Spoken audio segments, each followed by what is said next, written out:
छात्र मित्रों, मैं रुमाले सर कक्षा 8वीं हिंदी जो पद्य जो पहली का इनका पद्य का भाग हमने देखा, पद्य रचना।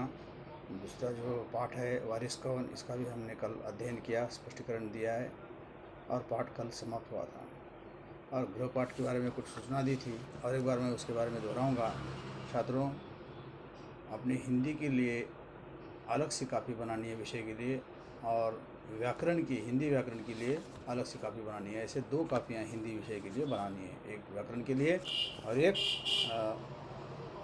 किताब के लिए, गृहपाठ के लिए। तो छात्र मित्रों, तो हम यहाँ पर समझेंगे कि वारिस को जो विभा रानी द्वारा लिखित कहानी हमने देखी थी कल, कि सही उत्तराधिकारी चुनना है तो उसकी परीक्षा भी चाहिए ना, गद्दी पर बैठाना है तो काबिल जो योग्य व्यक्ति है, सही तरह से बुद्धिमान व्यक्ति है, उसी को ही राजा ने आखिर राजकाज सौंप दिया है। तो इसके जो गृहपाठ है हम यहाँ पर देखेंगे कि पहले सबसे पहले तुम्हें मैं कहूँगा कि कहानी अच्छी तरह से पढ़ो, किताब निकालो, 2-3 बार इसकी पढ़ाई करो, और साथ में जो दिया है एक्स्ट्रा गद्य संबंधी, उसके पहले गद्य संबंधी पढ़ना है, फिर पाठ पढ़ना है। और उसी के पहले भी जो कठिन शब्द हैं शब्द वाटिका में, उसका भी अभ्यास करना है, वो देखेंगे बाद में।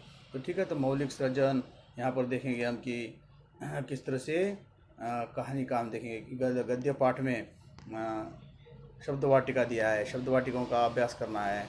तनिक यानी थोड़ा, मकसद यानी उद्देश्य। जो यहाँ पर शब्द है तो फिर कापी लिखते समय पहले फिर कापी में शब्द वाटिका ऐसा लिखकर इन शब्दों को और बाद में मुहावरों को लिखना है। और जो भी कुछ तुम्हें दिया है मौलिक सृजन में, अब हम देखेंगे कि मौलिक सृजन यहाँ पर दिया है कि मौलिक सृजन में क्या करना है कि अपने आसपास घटित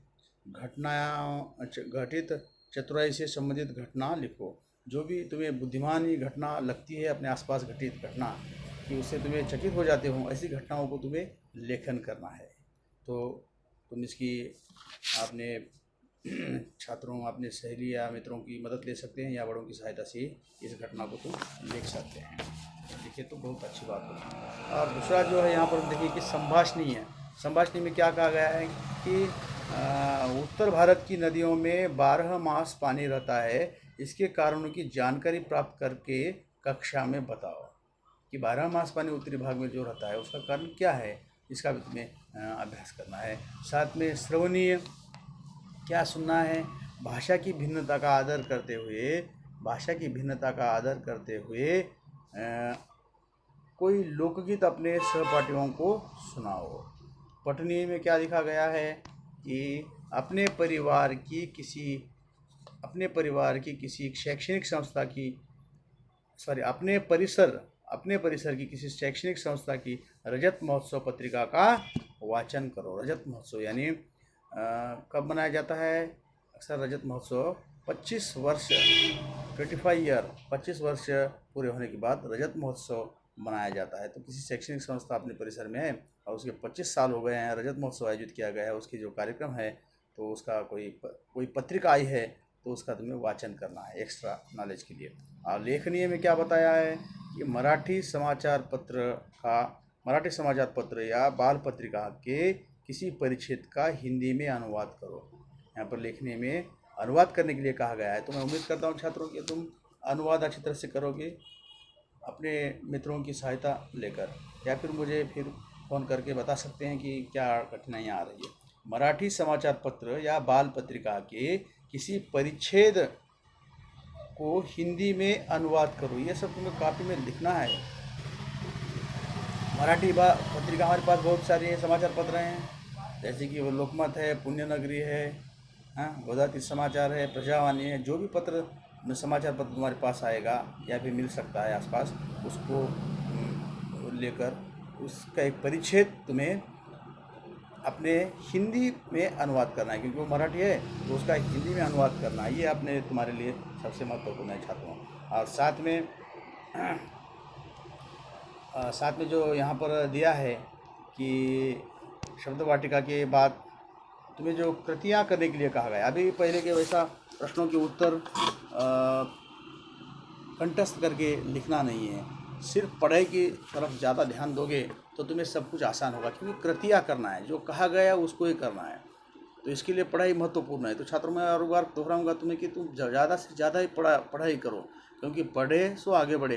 क्योंकि आज अभी इसके बाद जो हो रहा है तो कृतियाँ ही आ रही है, 8वीं 9वीं 10वीं 11वीं 12वीं पूरी तरह से भाषा विषय में कृतियाँ समृद्ध है। क्योंकि पढ़ाई अगर कम है तो ये कृतियाँ तुम हल नहीं कर सकते, इसलिए पढ़ाई के लिए महत्व दिया है। तो पढ़ाई करो 2-3 बार, और फिर जो पूछा गया है आसान है, जो पूछा गया है उसके अर्थ लिखना है, शब्द लिखना है, मालूमात जानना है। सूचना के अनुसार कृतियाँ करो, संजाल पूर्ण करो, कृतियाँ पूर्ण करो, ऐसे लिखा जाता है। जैसे कि सूचना के अनुसार कृतियाँ करो, तो फिर कापी में लिखते हुए इस समय ये डिज़ाइन बनानी है, कृतियाँ लिखनी है। गेहूं के दानों का चारों बहनों ने किया। क्या किया चारों बहनों ने? Number 1, number 2, number 3, number 4। ये जो आयात दिए हैं चौकोन, यहाँ पर नंबर 1 पहली बहन ने क्या किया, दूसरी ने क्या किया, तीसरी ने क्या किया, चौथी ने क्या किया। तो इस तरह से उसका अर्थ उसका कारण लिखना है, क्या क्या है। दूसरा है उचित घटनाक्रम लगाकर वाक्य फिर से लिखो। अब ये 4 वाक्य दिए हैं, घटनाक्रम नीचे ऊपर है इसमें। तो पहले सबसे पहले जो घटना हो गई है उसको यहाँ पर नंबर 1, बाद में उसके बाद की घटना नंबर 2, 3, 4, इस तरह से सीरियल से लगाना है। जैसे कि यहाँ पर दिए हैं नीचे ऊपर, पहली घटना, सभी के उत्तर से राजा को बड़ी निराशा हुई। दूसरा, रथ एक बड़े से हरे भरे खेत के सामने रुक गया। तीसरा, राजा ने हैरानी से राजकुमारी की ओर देखा। चौथा, अंत में उसे एक उपाय सूझा। तो इस तरह से जो 4 यहाँ पर तुम्हें वाक्य दिए हैं, ये नीचे ऊपर है, उसको क्रम से लगाना है। क्योंकि इसके लिए भी तो पढ़ाई महत्वपूर्ण है, इसलिए मैं पहले और एक बार कहूँगा कि पढ़ाई सबसे महत्वपूर्ण है। दूसरा जो है, सही विकल्प चुनकर वाक्य फिर से लिखिए। क्योंकि रिक्त स्थान है और उसमें 3 विकल्प दिए हैं, जैसे कि जरूर इसके पीछे कोई डैश होगा, तो ये वाक्य फिर से लिखना है। फिर कापी में पूरी तरह से वाक्य लिखना, रिक्त स्थान पर उसकी जगह पर वो जो ब्रैकेट में दिया है उद्देश्य, हेतु, मकसद, उसको तीनों में से एक जो शब्द सही है उसको चुनकर यहाँ पर लिखना है, अंडरलाइन करना है। तो इस तरह से यहाँ पर 4 तक हो गए हैं रिक्त स्थान। और परिणाम लिखो। गेहूं के दानों को बोने का परिणाम, क्या परिणाम हुआ? गेहूं के दानों को बोने का परिणाम क्या हुआ है, हमने देखा, वो उसके आगे लिखना है परिणाम, 1-2 वाक्य। दूसरा है, दूसरी राजकुमारी को संदूकची में दाने रखने का परिणाम। उसने क्या, दूसरी राजकुमारी ने संदूकची में दाने रखे, मखमल के थैले में, मखमल के कपड़े में लपेट कर रखे, मगर उसका परिणाम क्या हुआ 5 साल के बाद हमने सुना, देखा है। और फिर उसका परिणाम लिखना है। भाषा बिंदु, रचना के आधार पर विभिन्न प्रकार के 3-3 वाक्य पाठों से ढूंढकर लिखो। रचना के आधार पर विभिन्न प्रकार के 3-3 वाक्य पाठों से ढूंढकर लिखो, रचना के वाक्य। वो भी हम हो सके तो बाद में देखेंगे, उसको व्याकरण का भाग है, अगर तुम्हें लिखना है तो लिख सकते हैं। तो उपयुक्त लेखन, मैंने समझा, क्या समझा कि इस पाठ से मुझे क्या समझ आई, यहाँ पर लिखना है। और यहाँ पर दिया है स्वयं अध्ययन। स्वयं अध्ययन यानी खुद अध्ययन करना है। क्या अध्ययन करना है?